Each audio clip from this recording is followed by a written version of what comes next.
It's really early. Morning everyone, how are you doing? You can probably tell it's early because this light that I'm in now is not something you see very often on my videos. So bright. It's coming up for 7 in the morning. You know, I do concede, I was saying the other day that I'm not a morning person, I do concede that it's beautiful. It's beautiful here in the morning, absolutely gorgeous, so serene, quiet, this quality of light first thing. It is gorgeous. It's just a bit of an effort. I got up at 5:30 this morning to be able to do this, having only gone to sleep at about 2 o'clock. So,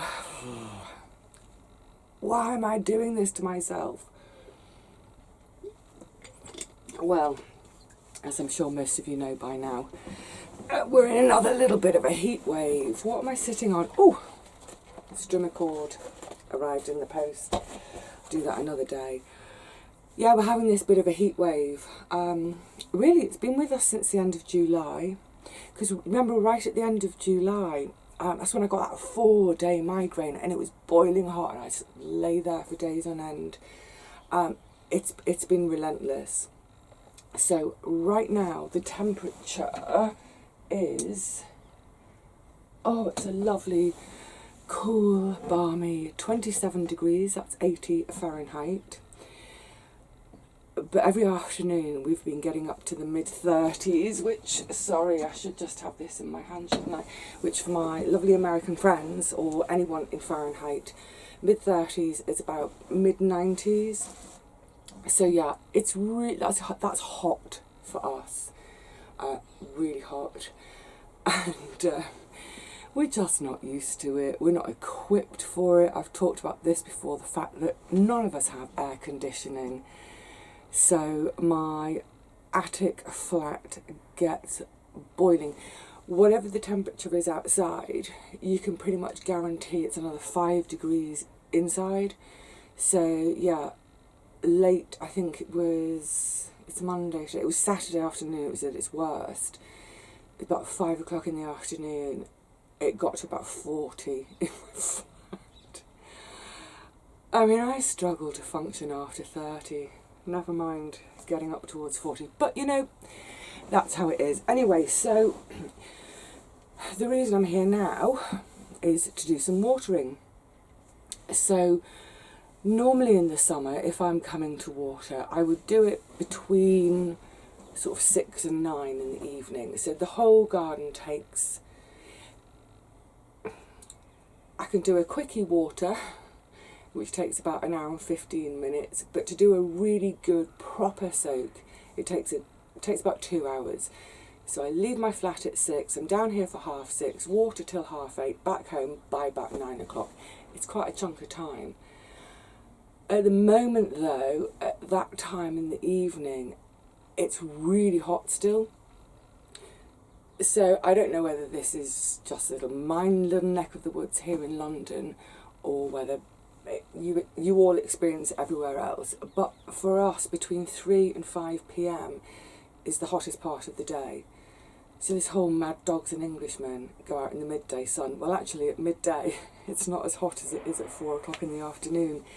So yeah, at the moment, 6, 7, 8 in the evening, it's still over 30, and it's painful.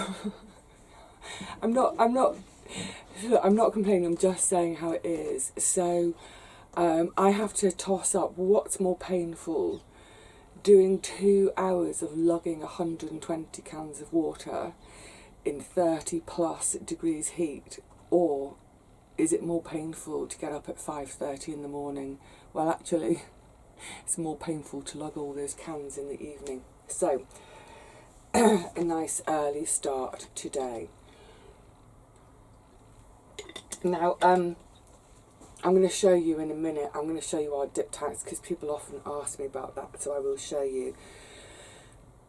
Ideally, in terms of watering, I'd water twice a week do 2 really good soakings, 3 or 4 days apart, for the entire garden, and then on a daily basis pop in and just water things such as those which are in containers, little pots, or seed beds, things with really shallow roots. So if I've just had seedlings coming up, or the salady sort of things, they need to get a watering once a day.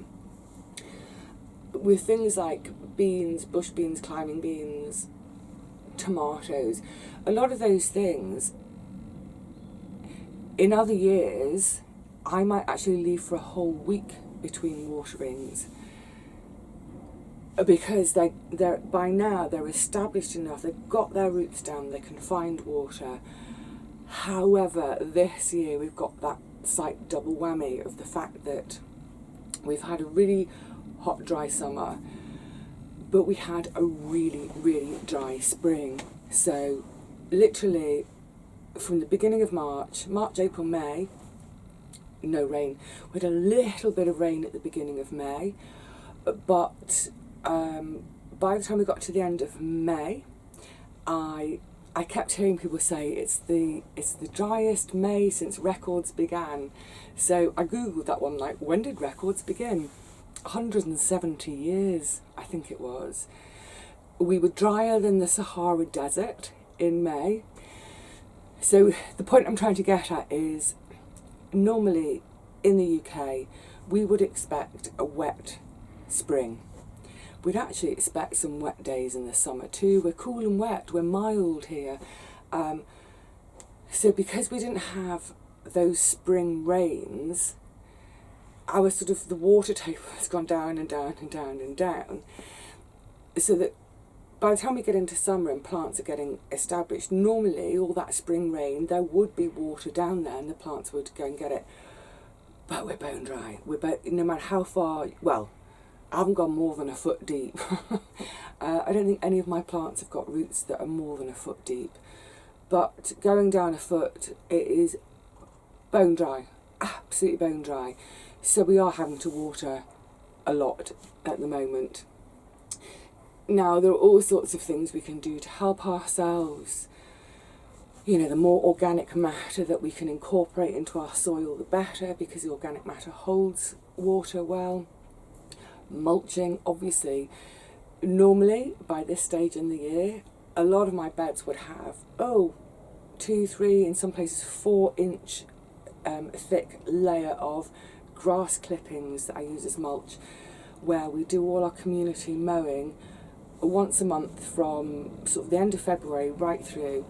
But of course, no rain, the grass isn't growing. The grass is dust at the moment. So finding materials to mulch with, pretty tricky. Anyway, yeah, there are things we can do to help ourselves, but when those things aren't available, we just have to suck it up and get watering. So without further ado, let's get on and see to this poor dry garden. Can you hear me over that? Turn it off a sec. So on our site, as I'm sure most of your sites, whatever, also do, we're all very much encouraged to harvest our rainwater. So I've got my water butt here. I think some of you may, it seems quite full, may call it a water barrel, rain barrel, whatever, water butt. It's simply any of the rain that runs off the roof goes into the gutter, comes and gets stored in my water butt. It holds about 120 litres.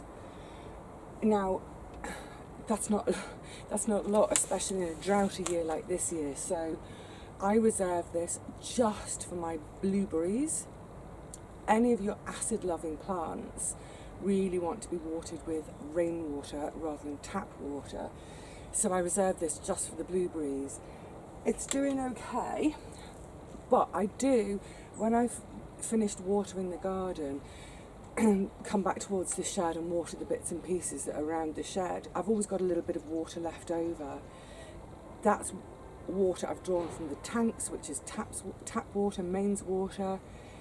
Whatever's left, I pop in the rain barrel water butt, because although the blueberries would prefer not to have tap water, if I leave that tap water for at least 24 hours, it will start to gas off, as people call it. So some of the chlorine in that water will start to evaporate, and it gets it to more of a state that the blueberries are okay with. So yeah, it's always the first job. Draw off a can of water butt water for the blueberries. It's always the moment I think, oh, maybe I should have gone to the lavvy before I left home. These, they massively range in price.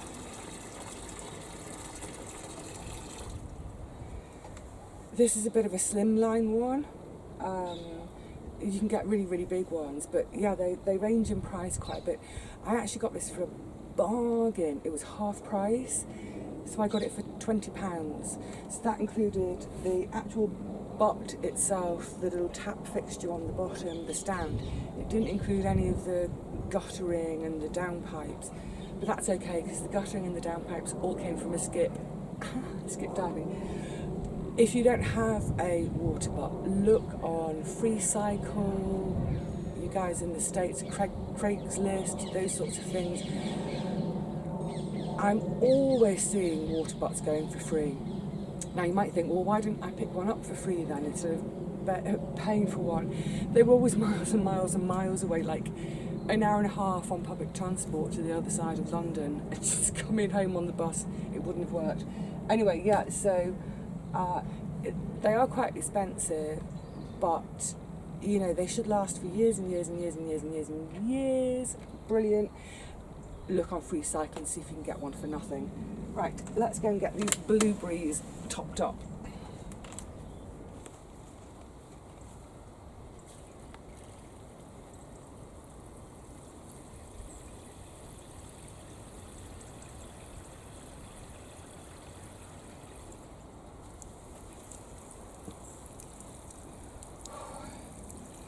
I can already feel it's going to be another scorcher.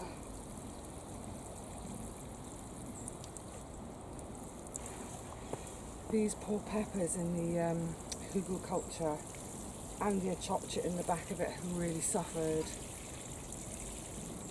I think, yeah, container growing during a drought and during heat, no.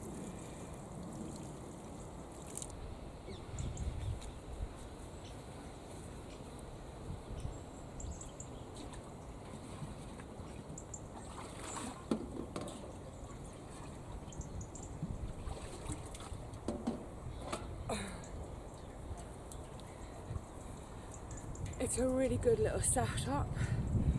We've got we've got these dipping tanks about every sort of 3 or 4 parts down this central path. So, boom. It's another reason for watering at this time of day actually, is in the evening when everyone else is trying to water it, the tank's empty in seconds. Right, let's go and distribute this lot.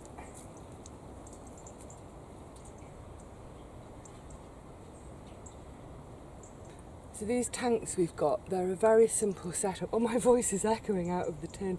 So they're just sort of metal tanks. They are mains fed.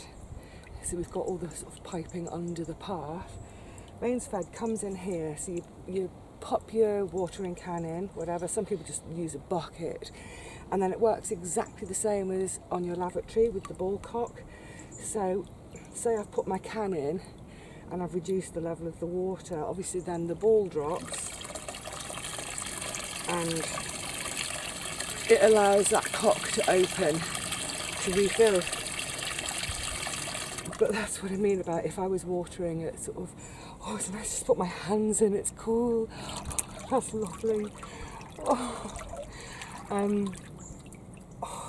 The number of times I've wanted to stick my head in here.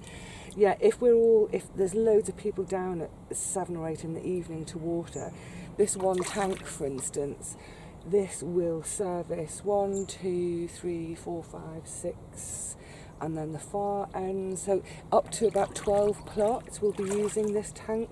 So you can imagine 12 plots, 2 cans dipping each time, 24 cans. Within minutes, the level is right down to the bottom because it just can't keep up. Oh, but I love this sound.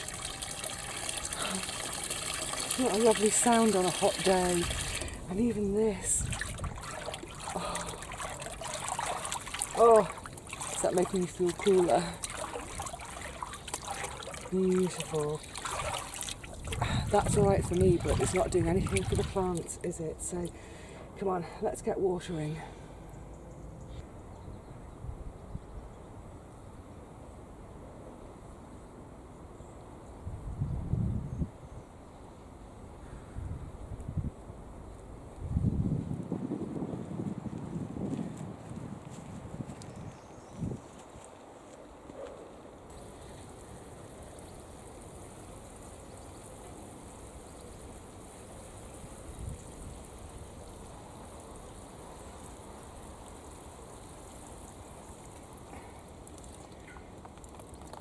I like to start at the deck end first because it's furthest away from the tanks, and then towards the end of my watering session, when I'm getting really tired of carrying and my knees and all that, I'm up towards the top end of the garden, less distance backwards and forwards to the tank. I'm not stupid, you know. Well, sometimes.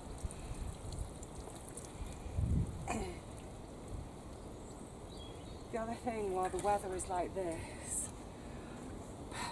please don't forget to top up your wildlife ponds,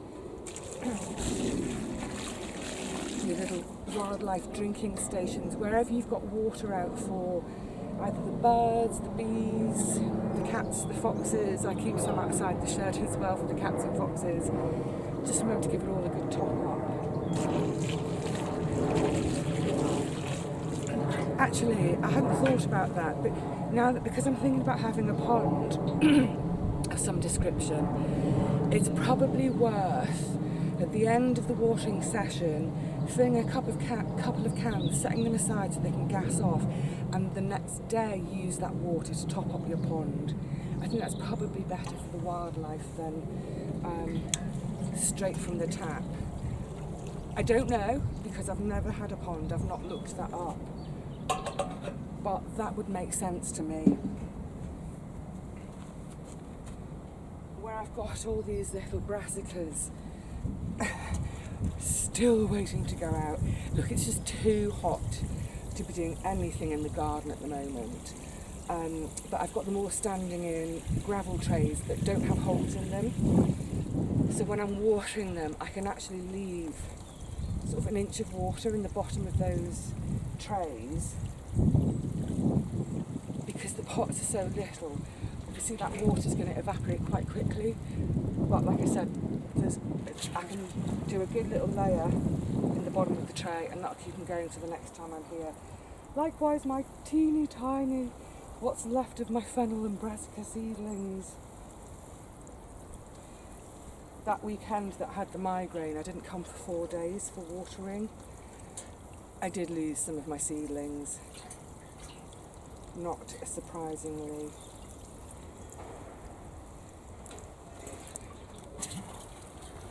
A little bit more.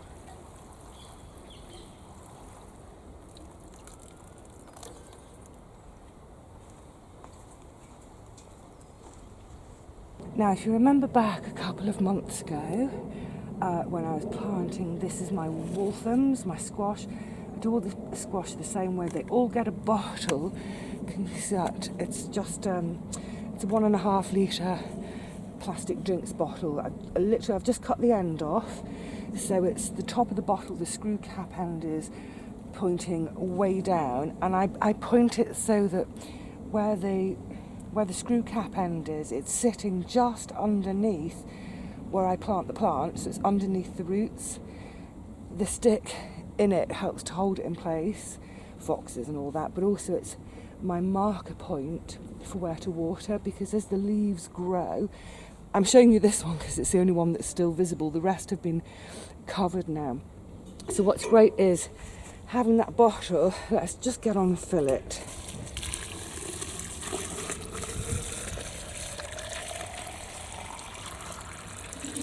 There we go. Best part of 1.5 litres of water delivered, because squash are greedy for water. I can see it's draining straight down there. Brilliant.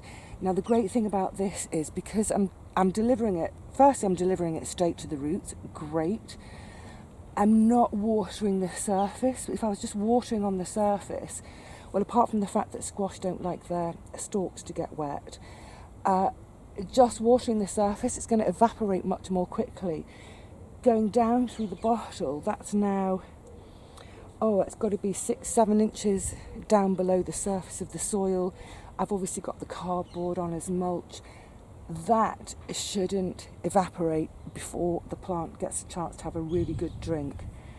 So, like I say, that one's visible, the rest aren't. Let's go on a hunt for bottles.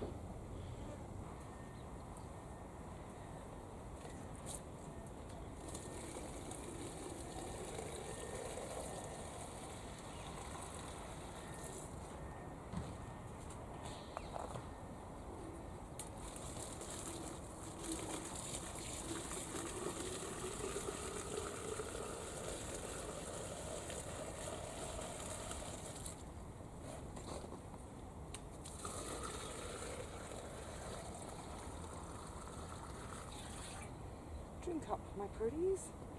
Drink up. Oh, come along.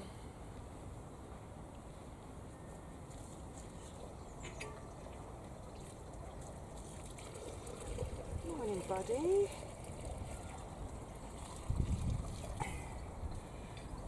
Aren't these Jack Little flowers an absolute sight to behold in the morning sunshine? So many flowers, so many boys. Where's that one?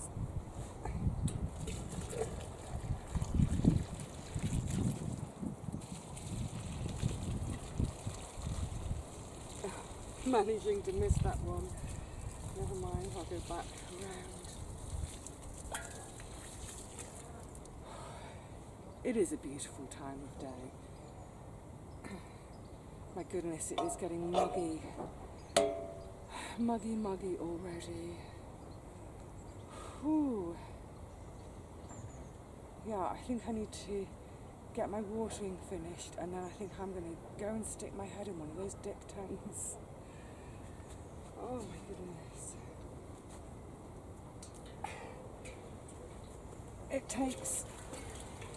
It does take a bit of time, there's no two ways about it. It is a chunk of time out of each day, which I could well spend doing something else. But, you know what, isn't it worth it? Isn't it worth it to have this to be in? And I tell you what, come this winter when I'm eating all my own food, yeah, it's definitely worth it. I think that one of the things to bear in mind as well, with a part of the reason it takes me so long to water and so many cans to water with, is because I plant so densely. You know, apart from where I've got my dirt paths, there's barely an inch of soil anywhere in this garden. So obviously with that kind of intensity of planting, there's a lot of roots down there all vying for a bit of water. So yeah, I do have to make sure that, you know, I'm putting on enough for all the plants to get something. Ooh. I've got a sweat tash and it's not even 8 in the morning. Oh my goodness.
Time is getting on.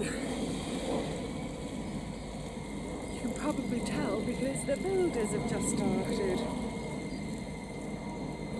They normally start about 7:30, 8 in the morning.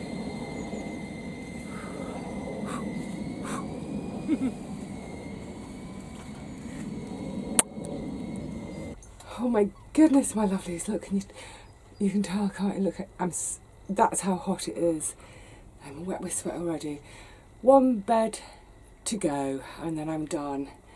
So I thought I'd just come and have a quick sit.